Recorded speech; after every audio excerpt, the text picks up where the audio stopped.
Hello friends and students, आज की इस वीडियो में मैंने तुलना वाले वाक्यों को लिया है और ये कंपैरिजन के सेंटेंसेस हम अपने डेली लाइफ में अक्सर रोज़ यूज़ करते हैं।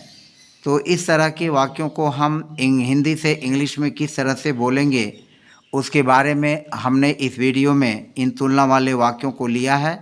तो आइए एक एक करके इन उदाहरणों को समझते हैं और फिर उसके आधार पर हम इन वाक्यों को इंग्लिश में कन्वर्ट करते हैं, इंग्लिश में ट्रांसलेट करते हैं। हमारा पहला वाक्य है, सोहन उतना ही तेज़ दौड़ता है जितना कि मोहन। अब यहाँ देखें, इसमें भी आया है उतना ही और यहाँ है जितना कि। तो यहाँ उतना ही के लिए हम एज का प्रयोग करेंगे और यह जो जितना की है उसके लिए भी हम एज का ही प्रयोग करेंगे।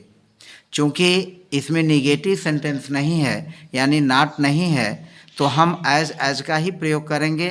इसमें सो एज का प्रयोग नहीं हो सकता, यानी पहले सो और उसके बाद एज का प्रयोग नहीं हो सकता। और चूँकि यह वाक्य प्रेजेंट इंडेफिनिट का है तो हम इसकी इंग्लिश कुछ इस तरह की बनाएंगे। जैसे हमारा सब्जेक्ट हो गया सोहन, तो यहाँ लिखेंगे सोहन, यह हो जाएगा सोहन। और दौड़ता है यह वर्ब हुआ, तो सोहन रन्स, सोहन रन्स दौड़ता है। सोहन रन्स, सोहन दौड़ता है। कैसा दौड़ता है? उतना ही तेज। तो Sohan runs as fast, Sohan runs as fast. Sohan उतना ही तेज दौड़ता है जितना कि, फिर यहाँ एज आ जाएगा। अब यह फास्ट एडजेक्टिव है तो एज और एज के बीच में यह एडजेक्टिव का प्रयोग हुआ। तो Sohan runs as fast as, और फिर हमारा हो गया मोहन, मोहन। अब यह नाउन हो गया। इस नाउन की जगह प्रोनाउन का भी प्रयोग कर सकता है। जैसे कि हम लिख सकते हैं कि सोहन उतना ही तेज दौड़ता है जितना कि तुम। तो Sohan runs as fast as you. अब मोहन की जगह यू हो जाएगा। तो यहाँ नाउन या प्रोनाउन किसी का भी हम प्रयोग कर सकते हैं। तो इसका हो जाएगा सब्जेक्ट प्लस हो जाएगा वर्ब प्लस हो जाएगा एज प्लस हो जाएगा एडजेक्टिव, फिर हो जाएगा एज और प्लस हो जाएगा नाउन या प्रोनाउन। नाउन या प्रोनाउन किसी का भी यूज़ करके हम जो रहेगा उसके हिसाब से हम इसका प्रयोग कर सकते हैं। तो आपने इसका स्ट्रक्चर देखा, subject plus verb plus as plus adjective plus as plus noun या प्रोनाउन। अब दूसरा उदाहरण देखें, तुम उतने ही तेज़ दौड़ रहे थे जितना कि मेरा भाई। तो यहाँ तुम है, यहाँ हो जाएगा इसका यू, यह हो जाएगा यू। अब चूंकि दौड़ रहे थे पास्ट कंटिन्यूअस सेंटेंस की है तो हम लिखेंगे you are running, you are running, तुम दौड़ रहे थे। यू आर रनिंग उतने ही तेज as fast, you are running as fast, और फिर जितना की के लिए एज हो जाएगा। तो you are running as fast as, और फिर यहाँ हो जाएगा my brother, my brother. You are running as fast as my brother. यह पास्ट कंटिन्यूअस का है तो हम वाक्य को पास्ट कंटिन्यूअस में बना लेंगे। You are running as fast as my brother, you are running as fast as my brother. अब तीसरा वाक्य देखिए, उसने उतना ही सुंदर लिखा जितना कि मैं, उसने उतना ही सुंदर लिखा जितना कि मैं। अब उसने का यहाँ हो जाएगा ही, तो यह हो जाएगा सब्जेक्ट ही, और लिखा यह पास्ट इंडेफिनिट में है तो राइट का सेकंड फॉर्म हो जाएगा रोट, ही रोट, उसने लिखा, और फिर उतना ही के लिए as, he wrote as beautiful, he wrote as beautiful, he wrote as beautiful, उतना ही सुंदर लिखा, फिर जितना कि एज, और फिर यह प्रोनाउन आई एज आई। तो he wrote as beautiful as I, he wrote as beautiful as I, उसने उतना ही सुंदर लिखा जितना कि मैं। अब चौथा सेंटेंस है, सीता उतने ही सुंदर गाती है जितनी कि मीरा। तो इसकी हो जाएगी सीता सिंग्स, गाती है, वर्ब हो जाएगा सीता सिंग्स, सीता गाती है उतनी ही सुंदर, as beautiful, as beautiful. Sita sings as beautiful, उतनी ही सुंदर गाती है, एज जितना कि मीरा, एज जितना कि Meera. Sita sings as beautiful as Meera, Sita sings as beautiful as Meera. वह उतनी अच्छी नहीं खेलती जितनी कि मीना।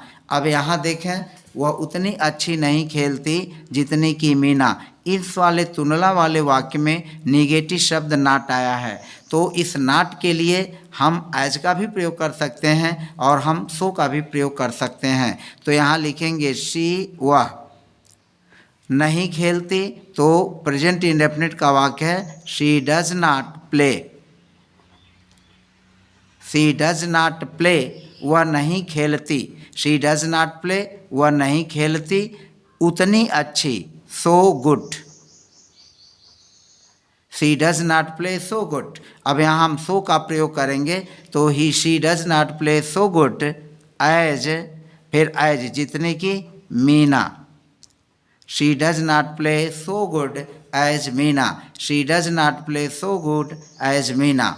नीमा उतनी धीरे चलती है जितना कि रीमा, तो यहाँ हो जाएगा नीमा, नीमा, नीमा चलती है, नीमा चलती है, वॉक्स, नीमा वॉक्स, नीमा चलती है, as, as slow, as slowly, धीरे से, एज स्लोली हो जाएगा, as slowly. Nima walks as slowly, Nima उतने ही धीरे से चलती है। यहाँ नीमा सब्जेक्ट हो गया, चलती है वॉक्स हो गया, एज स्लोली धीरे से। तो Neema walks as slowly as, फिर जितना कि रीमा, तो यहाँ हम लिख लेंगे Reema. Neema walks as slowly as Reema, Neema उतने ही धीरे से चलती है जितनी कि रीमा, तो Neema walks as slowly as Reema. Mohan उतना कठिन परिश्रम नहीं करता जितना कि हीरा, तो मोहन उतना कठिन परिश्रम नहीं करता जितना कि हीरा, तो मोहन उतना कठिन परिश्रम नहीं करता, यहाँ सब्जेक्ट हुआ मोहन और तब हम लिखेंगे मोहन। मोहन डज नॉट, चूँकि प्रेजेंट इंडेफिनिट का वाक्य है, तो Mohan does not work, Mohan does not work, Mohan परिश्रम नहीं करता, मोहन डज नॉट वर्क, फिर सो, सो माने उतना, hard, Mohan does not work so hard, उतना कठिन, उतना मेहनत, as Heera, as Heera. Mohan does not work so hard, Mohan does not work so hard as Heera, Mohan does not work so hard as Heera. अब हमारा लास्ट 8 सेंटेंस है, यह खिलाड़ी उतना अच्छा नहीं खेलता जितना कि कोहली। अब इसमें भी देखें निगेटिव आया है, तो यह खिलाड़ी सब्जेक्ट हो जाएगा, हम लिखेंगे this, this player, this player, और अच्छा नहीं खेलता does not play, does not play, this player does not play, so और गुड मीन्स अच्छा, दिस प्लेयर यह खिलाड़ी does not play so good उतना अच्छा नहीं खेलता, as, as Virat Kohli, as Virat Kohli, as Virat Kohli. Sorry, यहाँ हम बना लेते हैं जितना कि विराट कोहली। तो this player does not play so good, this player does not play so good as Virat Kohli, यह खिलाड़ी उतना अच्छा नहीं खेलता जितना कि विराट कोहली। तो फिलहाल इन 8 सेंटेंसेस के माध्यम से मैंने आपको तुलना वाले वाक्यों का अनुवाद करने के बारे में, हिंदी से इंग्लिश ट्रांसलेट करने के बारे में चर्चा की।